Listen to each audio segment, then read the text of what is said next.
pas ya. Pak Wawan, apakah fotosintesa bisa dilarutkan dengan air gambut, Pak?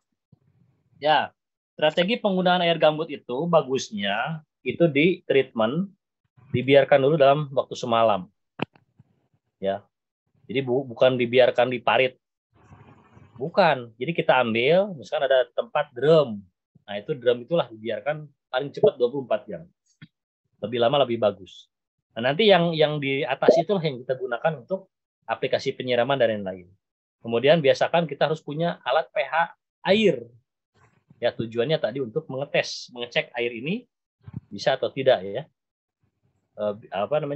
Bisa digunakan atau tidak. Karena kalau larutan ini bersifat asam, menggunakan fotosintesa, ya, itu kan fotosintesa berupa larutan itu perlu waktu.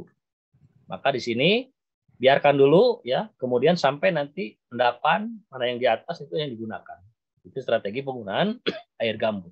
Pertanyaan dari Pak Legi Apriansyah. Assalamualaikum Pak Wawan, apakah ada ciri-ciri tanah yang pH tanahnya bagus?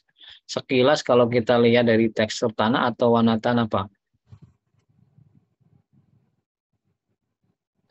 Ya itu paling gampang kalau di kelapa sawit. Setiap ada kelapa sawit yang batangnya besar, pelepahnya hijau, ada putihnya, kemudian daun-daunnya subur, itu sudah dipastikan pH-nya ideal. Jadi indikatornya tanaman, bukan jenis tanah ya.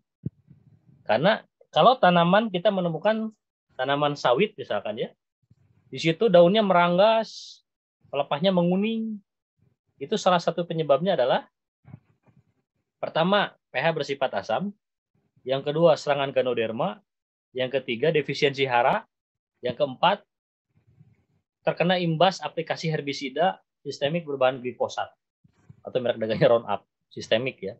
Itu penyebabnya seperti itu. Karena ada juga ya beberapa parameter yang komplain. Pak, kenapa saya aplikasi PSR kok tanaman malah mengering dan menguning. Menguning dan mengering. Nah, saya lihat fotonya itu ternyata ada yang bekas herbisida.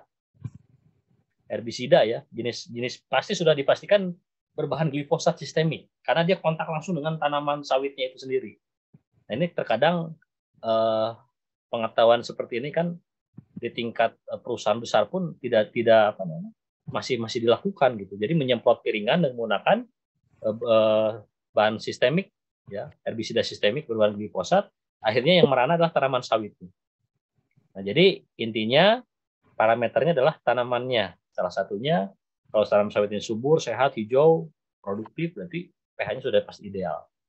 Asri bertanya, Pak Wawan, tadi tanaman saya pohon sawit yang sudah saya pupuk dengan urea. Rencana mau aplikasi dengan PSR ini dari aplikasi urea ke aplikasi PSR ini jeda berapa lama ya Pak? Ya, yang penting sudah terurai, ya sudah terurai. Kemudian di situ sudah